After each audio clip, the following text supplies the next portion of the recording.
नमस्कार फ्रेंड्स, सरकारी बाबू के यूट्यूब चैनल में आपका स्वागत है। मेरा भी स्किल टेस्ट हो चुका है। मेरा स्किल टेस्ट का डेट 7 अक्टूबर 2024 को था और जितने भी अभी बार के स्किल टेस्ट देने वाले जितने भी स्टूडेंट हैं उन सभी के लिए ये बेस्ट वीडियो होने वाला है, क्योंकि आपके जितने भी डाउट्स हैं इस वीडियो के थ्रू आपको क्लियर करने वाले हैं। थंबनेल के थ्रू लगा चुका था तो आप लोग वहां से देख चुके होंगे कि कितने सारे क्वेश्चंस हैं, उन सभी क्वेश्चंस को हल करने वाले हैं। तो आपका पहला क्वेश्चन होगा कि कौन सा डॉर्मेट्री बेस्ट है। तो वहाँ देखिए कुर्ला के पास में 3 जो है फेमस डॉर्मेट्री है जहाँ बहुत सारे कैंडिडेट रह चुके हैं और रहना बाकी है। तो देखिए फर्स्ट है जो कुर्ला के सबसे नियरेस्ट है, आपको वीडियो के थ्रू दिख रहा होगा कि कैसे यहाँ जाना है और कितना दूर है, यहाँ से देख लीजिए। और इसके बाद टियरा के बाद है कुर्ला और कुर्ला के आगे बढ़िएगा तो मुंबई है। तो ये फर्स्ट नज़दीक पड़ता है, फिर थोड़ा सा दूर कुर्ला है और उसके बाद है फिर मुंबई। लेकिन सबसे बेस्ट और नज़दीक की बात करें तो कुर्ला है। कुर्ला डॉर्मेट्री के नाम से है, ऐसा नहीं है कि जगह का नाम बता रहे, नहीं, कुर्ला नाम से, कुर्ला डॉर्मेट्री के नाम से डॉर्मेट्री है जो कि बेस्ट है। मैंने देखा था वहाँ जा कर के भी। और टियरा और कुर्ला डॉर्मेट्री या मुंबई डॉर्मेट्री तीनों की बात करें तो तीनों का रेट जो है 350 लिया जा रहा है। ठीक है, आपसे पहले डिमांड कर रहे हैं कि 500 है, 600 है, लेकिन आप बोलेंगे कि सभी जगह तो 350 लग रहा है, बाकी स्टूडेंट का भी, तो आपसे 350 लिया जा रहा है। अगर आप चाहते हैं कि मैं ऑनलाइन बुक कर दूं या फ़ोन नंबर से कांटेक्ट करके पता करें कि वहाँ सीट है या नहीं, तो जो डॉर्मेट्री में पता करना चाहते हैं उन तीनों का मैं यहाँ ऊपर में दिखा दे रहा हूँ कार्ड, वहाँ से आप कॉल करके पता कर सकते हैं या ऑनलाइन बुक कर सकते हैं। तो आप देख सकते हैं। और जो कुर्ला डॉर्मेट्री का इमेज जो दिख रहा है अंदर में सेम टू सेम इसी प्रकार से था। मैंने अंदर में वीडियो करने का वो परमिशन नहीं दिए कि अंदर में बहुत सारे लोग अभी बेड पर थे, तो बोले कि आप देख सकते हैं और बाहर से वीडियो बना सकते हैं, तो इसलिए इतना ही मैं आप सबके लिए कर पाया हूँ। तो यहाँ से कार्ड पर से कांटेक्ट करके इस नंबर से आप वहाँ ऑनलाइन भी बुक कर सकते हैं या आप वहाँ क्वेरी कर सकते हैं कि आपका सीट अवेलेबल है या नहीं। तो सबसे नज़दीक टियरा है, लेकिन बेस्ट है कुर्ला डॉर्मेट्री, और यहाँ फैसिलिटी अच्छे हैं और 2 फ्लोर बना करके उसमें रहने की व्यवस्था है। जबकि टियरा की बात करें तो ये थोड़ा सा कंजेस्टेड एरिया इसमें है और यहाँ बहुत सारे स्टूडेंट एक मतलब हॉल में रखे गए हैं। और कुर्ला का जो है थोड़ा सा स्पेस अच्छा है और फैसिलिटीज़ अच्छा है। अगर कुर्ला में फर्स्ट बार आप ट्राई कीजिएगा जाने के लिए, इसके बाद अगर फुल हो जाता है तो फिर टियरा में आप रह सकते हैं, क्योंकि टियरा जो है कुर्ला जंक्शन के पास में है, कुर्ला लोकल स्टेशन के पास में है। थोड़ा सा दूर में पड़ जाता है मुंबई स्टेशन, मुंबई डॉर्मेट्री, इसलिए इसको लास्ट में प्रेफर कीजिएगा। ठीक है, अब रह गई कि खाने की व्यवस्था। तो टियरा और कुर्ला के पास में जो 3 रेस्टोरेंट और होटल है, जिसका नाम है सागर रेस्टोरेंट, शालीमार होटल एंड संसार होटल। ये सबसे इसमें बेस्ट कौन सा है तो सागर रेस्टोरेंट जो है, जिसमें हम लोगों ने खाए थे, मेरे फ्रेंड्स ने खाए थे। तो यहाँ 70 रुपये में खाना खिलाया गया था और काफ़ी क्वालिटी बेस्ट थी शालीमार और संसार के कंपेयर में। ठीक है, तो सागर रेस्टोरेंट को फर्स्ट आप प्रेफर कर सकते हैं। अगर इसमें ज़्यादा भीड़ है या किसी प्रकार की दिक्कत है तो शालीमार होटल या संसार होटल में जा सकते हैं। अब ये कहाँ है तो जस्ट आपके टियरा और कुर्ला के टियरा के काफ़ी नज़दीक में पड़ जाता है। और आप यहाँ से थोड़ी सी आगे जाइएगा, गली है एक, गली के आगे यानी कि कुर्ला स्टेशन के जस्ट आगे निकलिएगा तो वहाँ बहुत सारे ऑटो लगे होते हैं, तो वही ऑटो स्टैंड के पास में ये तीनों रेस्टोरेंट और होटल है। तो वहाँ से आप जा कर के खाना खा सकते हैं। मुंबई की बात करें, मुंबई डॉर्मेट्री के पास में कौन सा होटल या रेस्टोरेंट है तो वहाँ आप नेट से खुद देख कर के नियरेस्ट होटल ऑफ वहाँ लोकेशन के ट्रैक कर लेता है और नियरेस्ट होटल जब मारिएगा या रेस्टोरेंट तो वहाँ जा कर के आप पता करके खाना खा सकते हैं। इसके बारे में उतनी जानकारी मुझे नहीं होता है। और तीनों का लोकेशन कहाँ है और कितने दूरी पर है यहाँ मैं वीडियो के थ्रू लगा देता हूँ। तो आप देख रहे हैं यहाँ कुर्ला जंक्शन है, कुर्ला जंक्शन से जस्ट आगे बढ़िएगा तो टियरा डॉर्मेट्री है और आगे से जा करके जैसे ही आप लेफ़्ट जाएंगे तो फिर आपको कुर्ला डॉर्मेट्री मिल जाता है। यहाँ से कुर्ला जंक्शन से कुर्ला डॉर्मेट्री जाने के लिए बस 10 मिनट लगता है, पैदल है। 700 से 800 मीटर की दूरी पर है, 1 किलोमीटर से भी कम है। और जस्ट इसके लेफ़्ट साइड में आप देखिएगा तो उधर आपको मुंबई डॉर्मेट्री दिख रहा होगा। देखिए यहाँ मुंबई डॉर्मेट्री है और इस के राइट साइड में टियरा डॉर्मेट्री और कुर्ला डॉर्मेट्री है। ठीक है, तो फर्स्ट क्लियर हो गया कि कौन सा डॉर्मेट्री बेस्ट है और कैसे खाना है, क्या करना है। अब दूसरा क्वेश्चन आता है, जब आपको वर्कशॉप में इंटर कराया जाएगा तो वहाँ टूल्स आपको प्रोवाइड कराए जाएंगे। टोटल 15 हम लोगों को टूल दिया गया था, और आपको पता नहीं जॉब के अकॉर्डिंग दिया जाएगा टूल्स, तो काउंट करके दिया जाता है, काउंट करके लिया जाता है, ठीक है। तो वहाँ सभी आपको नए नए टूल्स प्रोवाइड कराए जाएंगे। और मेन यहाँ बात आ रहा है हैक्सो की, ठीक है। तो हैक्सा फ्रेम जो दिया जा रहा है वहाँ, तो वहाँ एडजस्टेबल हैक्सा फ्रेम दिया जा रहा है, काफ़ी न्यू है। और बहुत सारे कैंडिडेट जो हैं हैंडल वाले, लकड़ी के जो हैंडल होते हैं या प्लास्टिक के हैंडल, यानी फिक्स टाइप में हैक्सा का यूज़ करके प्रैक्टिस करके वहाँ जाते हैं। तो वहाँ एडजस्टेबल हैक्सा फ्रेम दिया जा रहा है, तो उससे थोड़ा सा संभाल करके आपको कटिंग करना होगा, ठीक है, क्योंकि उससे आपकी हैबिट नहीं होती है। बहुत सारे स्टूडेंट की हैबिट होती है, तो उनके लिए ठीक है। टूल्स लेने के बाद क्या ध्यान देना है, तो हेक्सा के बारे में आपने समझ लिया। टूल्स लेने के बाद ध्यान ये देना है कि आपको नए नए तो टूल्स दिए जा रहे हैं, काफ़ी संभल करके आपको वहाँ फाइलिंग या हैक्सोइंग करना है, ठीक है, क्योंकि ज़्यादा मटेरियल रिमूव होगा। लेकिन साथ में कभी कभी मुझे क्या हुआ था कि मेरे फाइल में रस्ट लगे हुए थे, तो मैंने एक्सचेंज करने के लिए बोला, तो उन्होंने बोला कि फाइल कार्ड मैं देता हूँ, उससे आप उसको साफ़ कर लीजिए, क्लीन कर लीजिए। तो मैं फाइल कार्ड ले करके क्लीन कर लिया था, ठीक है। तो टूल लेने के बाद आपको ध्यान देना है कि आपके टूल्स जो है अच्छे से हैं, एक्यूरेट हैं कि नहीं। मेरा पंच जो था ब्लंट था, तो मैंने पंच पर ध्यान दिया कि यार पंचिंग मेरा कैसे हो पाएगा। तो उनसे बोला, वहाँ जो NSTI के स्टूडेंट थे जो गाइडिंग कर रहे थे वहाँ, तो उनसे मैं बोला, तो ग्राइंड करके लेकर के आए, तो फिर मैंने पंचिंग के टाइम में उस पंच का यूज़ किया, ठीक है। तो यानी कि आपको टूल्स लेने के बाद क्या क्या ध्यान देना है कि उसमें रस्ट लगा तो नहीं है, क्लियर तो है, हैंडल तो बढ़िया सा फिक्स है। जो भी डाउट आपको दिक्कत लग रहा है तो टूल्स एक्सचेंज करने के लिए बोल सकते हैं उनसे, ठीक है। ये जो तीसरा पॉइंट है आपके लिए काफ़ी ज़्यादा इम्पोर्टेंट हो जाता है, और जितने भी कैंडिडेट अभी तक स्किल टेस्ट दे चुके हैं उनके लिए भी ये समझना इम्पोर्टेंट है कि उन्होंने इस तरह से मार्किंग किया था कि नहीं। तो जैसे कि शिफ्ट 2 में 7 तारीख को ये जॉब दिया गया था, और यहाँ से एंगल 30 डिग्री था, सेम इसी तरह से जॉब था। जितने मतलब की बात है उतना ही करते हैं, इधर डायमेंशन से मतलब नहीं है हमें। तो यहाँ क्या दिया गया था कि ऊपर से तो नीचे मार्किंग करने के लिए यहाँ 20 पर तो यहाँ डायमेंशन दिया था, लेकिन ये किस पॉइंट पर जा करके मिलेगा, अगर हम वर्टिकली इधर से अगर हम मार्किंग करते हैं इस तरह से, तो कितने दूरी पर ये मार्किंग करना है, इसका डायमेंशन यहाँ से यहाँ तक नहीं दिया गया था। तो उस कंडीशन में आपको क्या करना होगा कि यहाँ से 30 डिग्री एंगल आपको बनाना होगा 20 पर मार्किंग करने के बाद, और ये जहाँ मैच करेगा जिस लाइन पर, तो यहाँ से आपको पंचिंग कर लेना होगा। तो लेकिन आपको कौन कौन से इसमें एजेज बनाना इम्पोर्टेंट था वो भी ध्यान देना है। तो अगर आप ऊपर वाले सरफेस को इसको फ्लैटनेस करते हैं, तो इसके लिए हमेशा ध्यान दीजिए, इस तरह के जॉब के लिए, एंगल वाले के लिए, कि जिधर आपको एंगल बनाना होता है उस साइड के मटेरियल को हम रफली ऐसे ही छोड़ देते हैं, ठीक है, रॉ मटेरियल के रूप में छोड़ देते हैं। तो हमें फिनिश कौन कौन सा करना होगा, तो इसको छोड़ देंगे, इसको छोड़ देंगे, क्योंकि यही दोनों एज से हमारा 30 डिग्री अटैच है। तो हम किसको एज बनाएंगे, तो इसे बनाएंगे और इधर वाले साइड को बनाएंगे, ठीक है। क्यों इसको छोड़ा जा रहा है, तो इसलिए छोड़ा जा रहा है क्योंकि जब आप यहाँ पंच करेंगे, प्रिक पंच मारेंगे यहाँ, ताकि आपको डिवाइडर यहाँ रख करके यहाँ से 30 डिग्री एंगल बनाना हो, तो यदि आप इसको फिनिशिंग कर देंगे तो आपको डिवाइडर रखने का स्थान एग्जैक्ट नहीं पता चल पाएगा और अच्छे से आप नहीं रख पाएंगे। लेकिन आपका इधर एक्स्ट्रा मटेरियल रहेगा, तो आपको इसको रखने के लिए जो है आपका डिवाइडर के पॉइंट को रखने के लिए एक्स्ट्रा इधर मटेरियल बच जाएगा। तो इसलिए आप आसानी से रख लेंगे और इधर भी बच जाएगा, तो आसानी से आपका मार्किंग हो जाएगा। तो उसके लिए अब यहाँ से 30 डिग्री डिवाइडर के थ्रू कैसे एंगल बनाना है, अगर आपको ध्यान है तो बढ़िया है, अगर जिनको पता नहीं है, जो डाउट में है, तो उनके लिए हम बता देते हैं।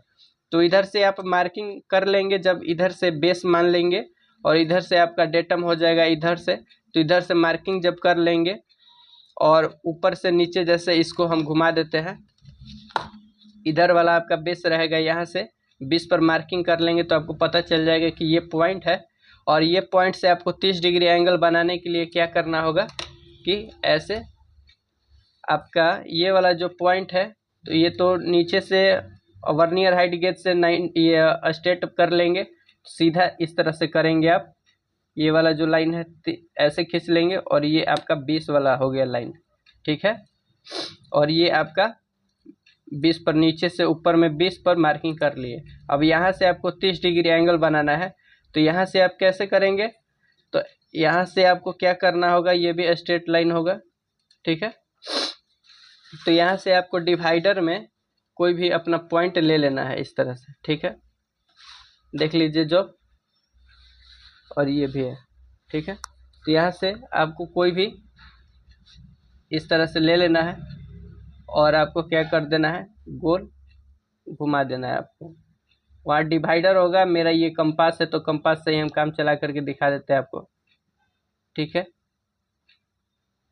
कोई भी यहाँ से अपना डायमेंशन लेने के बाद ऐसे राउंड कर देंगे, ठीक है। राउंड करने के बाद फर्स्ट इतना ही, अब इसको कम ज़्यादा नहीं करना है, इतना ही लेकर के यहाँ इस पॉइंट पर रखेंगे जहाँ ये मैच किया है लाइन पर, ठीक है। तो जो फर्स्ट कट काटा जाता है तो ये 60 डिग्री का कट कटता है, जो फर्स्ट कट कटता है आपका 60 डिग्री का कट कटता है, ठीक।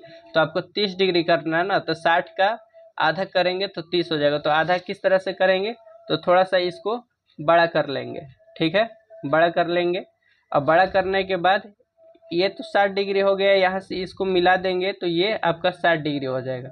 मिला के दिखा देते हैं, यहाँ से यह आपका 60 डिग्री हो जाएगा ये, ठीक है। लेकिन अब इसका हाफ करना है तो थोड़ा सा बड़ा लेने के बाद यहाँ से आप क्या करेंगे कि यहाँ से कट कर देंगे इसके अंदाज से बीच में, और इस वाले पॉइंट को भी इधर से कट कर देंगे। कट हो गया, तो ये जो आपका पॉइंट यहाँ से मिला, अब इस पॉइंट को और इस पॉइंट को जैसे आप मिला देंगे तो ये आपका 30 डिग्री पर हो जाएगा, ठीक है। तो अब देखते हैं हमारे जो 30 डिग्री बना है ड्राइंग के अनुसार बना कि नहीं। तो देखिए ये आपका जो है 60 डिग्री बना था, अभी ये आपका जो है 30 डिग्री बना। तो ये 30 डिग्री जो बना इस तरह से गया लाइन, और ये आपका 40 वाला जो लाइन रहेगा तो इस पर आप मैच कर जाएगा, तो आप इसको फिर से आप पंचिंग कर लेंगे। तो मेन इसमें इम्पोर्टेंट है कि आपको डिवाइडर के थ्रू, ठीक है, 90 डिग्री, 60 डिग्री, 30 डिग्री, 45 डिग्री इस तरह से एंगल बनाना आना चाहिए, ठीक है। तो आई होप आप लोग समझ गए होंगे।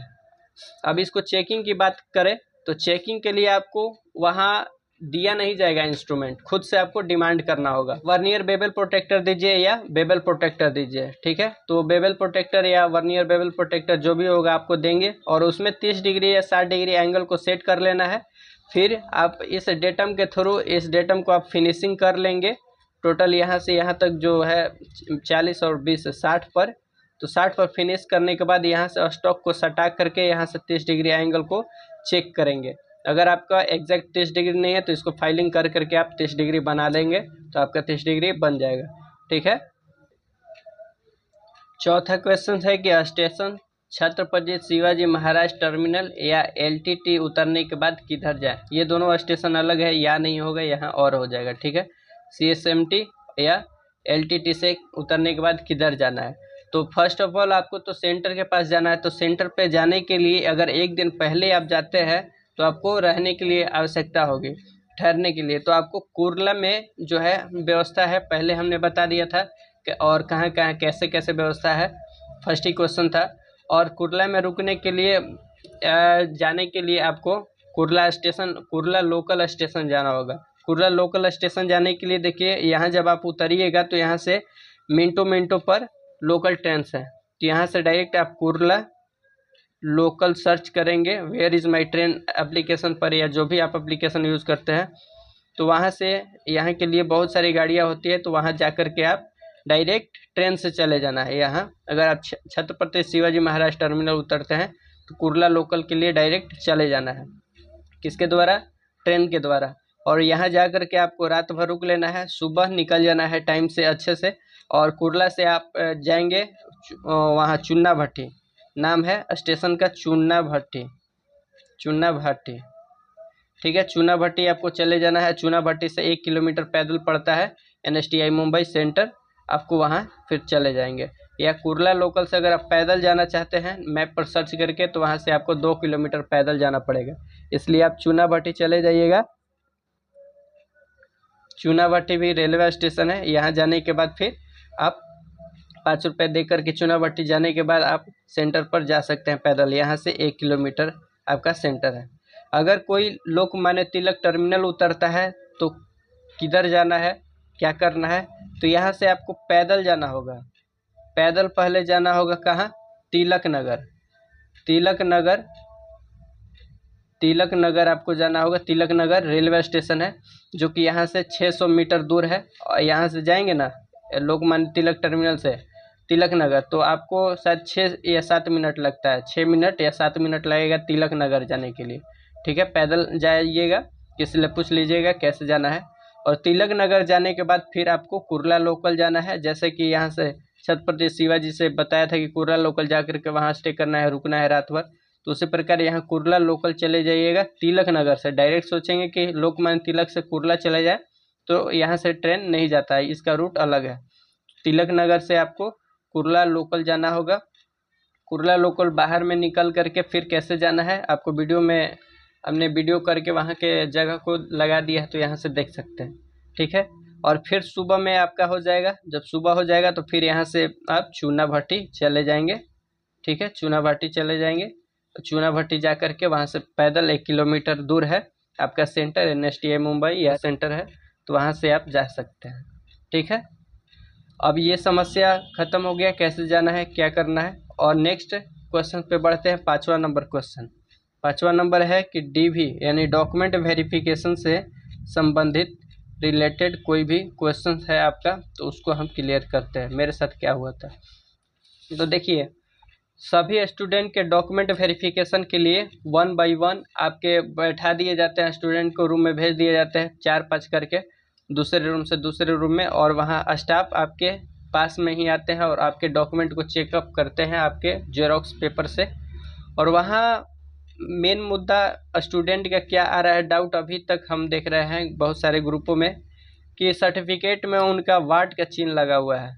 तो देखिए, अगर आपका अभी तक संभव नहीं है, अगर वार्ड के साइन को हटाना, आप साइबर कैफ़े में जा कर के या आपने ITI से, मैं बेस्ट बोलूँगा कि आपने ITI में जा कर के उससे वेरीफाई करा लीजिए, तो आपका ग्रीन टिक लग जाएगा। ठीक है, अगर अभी तक नहीं कर पाए हैं तो कोई दिक्कत नहीं है, आप बिंदास जाइए, इससे आपको कोई भी प्रकार की दिक्कत नहीं होने वाला है। क्योंकि मैंने देखा इस चीज़ को देखा ही नहीं जा रहा है। ठीक है, और देखा भी जा रहा है अगर किसी का, तो उसे टाइम दिया जाता है कब, जब आपका ज्वाइनिंग लेटर दिया जाता है, ज्वाइन करने का टाइम आता है तो। ठीक है, तो इसलिए फ़िलहाल आपको पैनिक नहीं होना है, घर बनाना नहीं है, आपको वही डॉक्यूमेंट वार्ड वाले को ही लेकर के जाना है और बिंदास लेकर के जाना है, आपको किसी भी प्रकार का दिक्कत नहीं होगा। बात आती है कि 2 डिग्री करने वाले जो हैं एक साथ, तो 2 डिग्री करने वाले अगर रेगुलर से हैं तो भूल करके भी आप 2 डिग्री को वहाँ नहीं दिखाएंगे, बोल देंगे कि मैंने इतना ही क्वालिफिकेशन मेरे पास है। जैसे कि 10th के बाद अगर ITI है तो ITI दे देंगे, ITI, और ITI देने के बाद आपका 12th है तो 12th दे देंगे। और बहुत सारे लोग का ग्रेजुएशन भी होता है, BA BSc, तो उसको भी आप दे देंगे। अगर आपके पास CITS है तो CITS का भी डिग्री लगा देंगे। और आपको जब DV से पहले एक रूम में बैठाया जाता है तो वहाँ फॉर्म फिलअप कराया जा रहा है, तो फॉर्म फिलअप करने के लिए ध्यान से उनके बातों को सुनिएगा। जहाँ डाउट लगेगा 2 बार 3 बार पूछ करके आपको फॉर्म भरना है, किसी भी प्रकार का उसमें गलती नहीं करना है। ठीक है, और जो भी एक्स्ट्रा आपके पास क्वालिफिकेशन है उसको अगर कोई भी प्रकार से आपको दिक्कत नहीं है तो उसको आप दे दीजिएगा। क्योंकि वो बता रहे थे कि आपको बाद में पता चलता है कि आपने क्वालिफिकेशन आपके पास था और आपने नहीं दिया, तो उस पर ऑब्जेक्शन भी लगता है। या आपको ये नहीं सोचना है कि मेरे पास ज़्यादा क्वालिफिकेशन है तो हमें निकाल देंगे या छोटा पोस्ट के लिए नहीं रखेंगे, कि टेक्नीशियन के लिए रखना है तो नहीं रखेंगे, ऐसा नहीं है। वो बोले कि आप ही के लिए बेनिफिट है, आपको बाद में जा कर के प्रमोशन जब कराया जाता है तो प्रमोशन के टाइम में आपको बेनिफिट ये मिलता है कि आपके पास हायर डिग्री था। ठीक है, तो आपके पास जितने भी डिग्री है, क्वालिफिकेशन है, आपको शो आउट कर देना है। बस बशर्ते ये होना चाहिए कि 2 डिग्री रेगुलर से एक साथ नहीं होना चाहिए। ठीक है, जैसे क्योंकि बहुत सारे स्टूडेंट ITI के साथ 12th कर लेते हैं या ITI के साथ ग्रेजुएशन कर लेते हैं, तो उनको आपको शो आउट नहीं करना है। ठीक है, नहीं तो बहुत बड़ी दिक्कत हो सकती है। अब हो गया कि CITS और ग्रेजुएशन, तो ये सारे चीज़ें क्लियर हमने कर दिया है। अब छठा नंबर क्वेश्चन पर आते हैं। छठा नंबर क्या डाउट आ रहा है लोगों का कि क्या जॉब का लेवल बढ़ते जा रहा है। जैसे कि आप फर्स्ट डे देखेंगे, सेकेंड डे देखेंगे, थर्ड डे, तो जैसे कि तो धीरे धीरे लोग कह रहे हैं कि लेवल बढ़ते जा रहा है, ऐसा नहीं है। बाई चांस कोई कोई शिफ्ट में, जैसे कि 8 तारीख के फर्स्ट शिफ्ट में थोड़ा सा कॉम्प्लिकेटेड जॉब दिया गया था, उसमें डबल गुरु दे दिया गया था, ठीक था। डबल गुरु इस तरह से जॉब था ना, इस तरह से डबल गुरु दिया था और इधर कुछ था, हमें याद नहीं आ रहा। तो इसमें थोड़ा सा टाइम लग सकता है, क्योंकि इसमें और चैन ड्रिलिंग करके आपको मटेरियल हटाने की काम नहीं मिलता है। उसमें क्या बोला जाता है कि डायरेक्ट आप स्ट्रेट काटिए, फिर ऐसे डायगोनल काट करके फिर इसमें कटिंग कीजिए। तो इसमें कटिंग करने में काफ़ी टाइम लग जाता है, ठीक है। तो कब हो सकता है, अब आपके लक पे डिपेंड करता है कि कोई कोई बैचेज में थोड़ा सा कॉम्प्लिकेटेड जॉब दिया जा रहा है, उसमें जिसमें टाइम लग सकता है। तो आप कोशिश करेंगे तो आराम से बन जाएगा, ठीक है। और ज़्यादा प्रेशर अप्लाई करके आपको हेक्सा या फाइल नहीं यूज़ करना है, क्योंकि उसके जो टीथ है काफ़ी शार्प है और न्यू फाइल दिया जा रहा है, तो ज़्यादा मटेरियल रिमूव हो रहा है। उसके चक्कर में आपको सावधानी से टूल्स का प्रयोग करना है।